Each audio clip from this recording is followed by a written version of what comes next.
तुर्की की सियासत पर तकरीबन 21 साल तक बिला शिरकत गैर राज करने वाले तैयब अर्दोगान का सूरज गरूब हो रहा है। तुर्की को दिया इंडिया ने एक बड़ा झटका। 22,000 करोड़ की डील थी हमारी हिंदुस्तान शिपयार्ड्स लिमिटेड की, टर्मिनेट कर दिया वो कॉन्ट्रैक्ट इंडिया ने। अब सवाल यह है कि मुल्क की मईशत वापस पटरी पर कैसे आएगी। दुनिया आपकी बात सुनती है? Do you have the position to defend your borders yourself? गुज़श्ता रोज तुर्की में बल्दियाती इंतखाबात हुए कि जिसमें उन्हें शिकस्त का सामना करना पड़ा। यूएई ने अपनी एम्बेसी नहीं बंद की इजराइल के साथ, उनके साथ उन्होंने अपने रिलेशनशिप कंटिन्यूस रखे, कंटिन्यूस। इजराइल के साथ सऊदी अरेबिया भी अपनी वो जो है बैकडोर चैनल से उनसे भी बातें कर रहे हैं सारा। क्यों हुआ ऐसा? टर्की कुछ ज्यादा ही मुसलमान बन रहा था। टर्की क्या कर रहा था? अपनी लॉस्ट जो ग्लोरी थी ऑटोमन, जो ऑटोमन एम्पायर एक जमाने में 100 साल पहले जो जिसके जो 72 गुणों के पास जा चुकी, 100 साल पहले जो मर चुकी, उसकी हालत ये है। 2 बिलियन मुसलमान चीमा साहब, 2 बिलियन, 15 नोबेल प्राइजेस और सिर्फ 2 साइंस के प्राइजेस, सिर्फ 2 बिलियन मुसलमान है। साइंस से नफरत, सिविलाइजेशन से नफरत। वो ये समझ रहा था कि मैं वो बन जाऊंगा, खलीफा बन जाऊंगा, मैं पूरे अरब वर्ल्ड का राजा बन जाऊंगा। हर शहर के अंदर 100 मस्जिदें हैं, लेकिन ईद पढ़ने के लिए सड़कों के ऊपर पढ़ते हैं नमाज।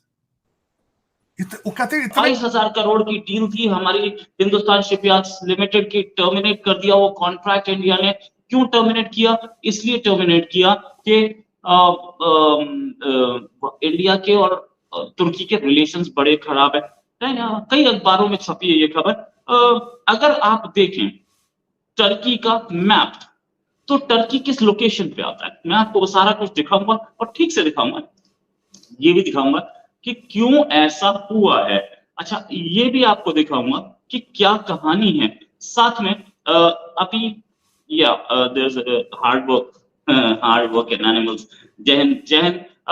मैं अभी आपको ये बताऊंगा कि क्यों हुआ ऐसा। टर्की कुछ ज्यादा ही मुसलमान बन रहा था। टर्की क्या कर रहा था? अपनी लॉस्ट जो ग्लोरी थी ऑटोमन, जो ऑटोमन एम्पायर एक जमाने में 100 साल पहले जो जिसके जो 72 गुणों के पास जा चुकी, 100 साल पहले जो मर चुकी, उसकी हालत ये है। वो ये समझ रहा था कि मैं वो बन जाऊंगा, खलीफा बन जाऊंगा, मैं पूरे अरब वर्ल्ड का राजा बन जाऊंगा। इस चक्कर में उसने सऊदी अरेबिया से दुश्मनी ले ली थी। टर्की ने के साथ एक टर्किश फर्म के साथ हिंदुस्तान शिपयार्ड्स लिमिटेड का एक कॉन्ट्रैक्ट था जो कि टर्मिनेट हो गया था। वो टर्मिनेट क्यों हुआ था? जो कि टर्मिनेट कर दिया गया, सरकार ने टर्मिनेट किया। इसलिए किया कि सरकार ने बोला हम इंडिजिनस नहीं बना लेंगे, हमें टर्की की जरूरत ही नहीं है। तुर्की को 22,000 करोड़ क्यों दे? ये 22,000 करोड़ तुर्की लेकर के और कश्मीर के खिलाफ प्रोपेगेंडा करेगा और यूएन में बोलेगा। भाई पहले नहीं बोल रहा था ना, अब बोलना शुरू हुआ। 5 शिप बनने थे, करीब 44,000 टन के, 40,000 टन के शिप थे। अब हिंदुस्तान इन शिप्स की पहले शिप की स्टील कटिंग सेरेमनी 10 अप्रैल को हो गई। ये भी शिपयार्ड ने बोला, एक्चुअली टर्किश फर्म को इसके डिजाइन में हेल्प करना था हमारे, क्योंकि उनके पास शायद टेक्नोलॉजी बेटर है तो हमें डिजाइन में हेल्प कर रहे थे। लेकिन अब क्या है, अब डिजाइन वर्क हम खुद करेंगे, शिपयार्ड ने बोला। साथ में जो टर्किश अरेंजमेंट था टर्किश के साथ, इस अरेंजमेंट के लिए पिछले साल अगस्त में ही खत्म हो गया था। मतलब हम लोगों को गवर्नमेंट ने अप्रूवल दे दिया था कि भैया इनसे डिस्टेंस ले लो, कोई जरूरत नहीं हमें। और उसके बाद चीमा साहब यहाँ पे, बल्कि मुझे उस पे एक और चीजों पे भी एतराज है, कई चीजों पे एतराज है। एक एतराज तो मैंने रिसेंट देखा है कि हमारी मुस्लिम इमिग्रेशन जहां भी गई है, पता नहीं लोगों को डरा क्यों रही है। हर शहर के अंदर 100 मस्जिदें हैं, लेकिन ईद पढ़ने के लिए सड़कों के ऊपर पढ़ते हैं नमाज। वो लोकल डर रहे हैं, लोग क्यों कहें वो क्यों हो गया ये?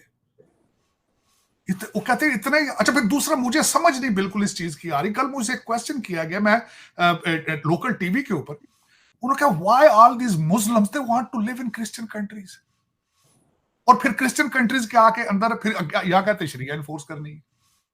एक क्वेश्चन किया गया मुझसे कि why all of these Muslims they are coming to Christian countries, they have no plan to integrate.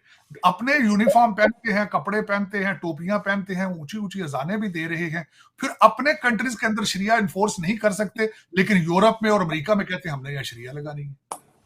मैं इसका जवाब नहीं दे सका बिल्कुल। इस वक्त देखें, सीरियन रेफ्यूजी भी सेटल अमेरिका में होना चाहता है, अफगानी रेफ्यूजी वो भी सेटल अमेरिका में होना चाहता है।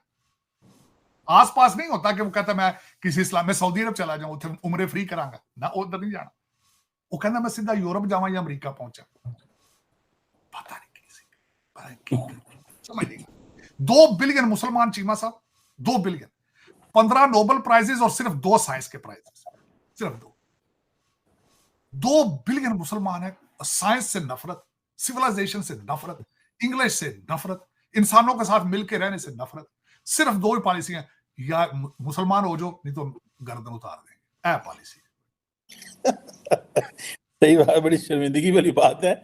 सब बात तो सही है, दोनों चढ़ा के नहीं इधर जड़ा इधर आ जाओ। टोटल पॉलिसी सिर्फ एक कहते या इस्लाम ते या गर्दन लवा लो, जेडे इस्लाम जेडे मुसलमान है उन्हें पता ही नहीं इस्लाम की चाहना है।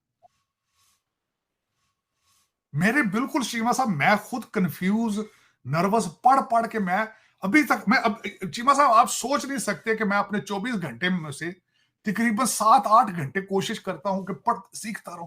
आई एम एडिक्टेड टू इंफॉर्मेशन। मैं पुरानी जो हिस्ट्री की किताबें पढ़ी थी मैं फिर दोबारा पढ़ रहा हूं, उनके ऊपर उनके जो कंट्राडिक्टरी चीजें वो पढ़ रहा हूं यार, कि maybe I am missing something, मेरी समय से बाहर है।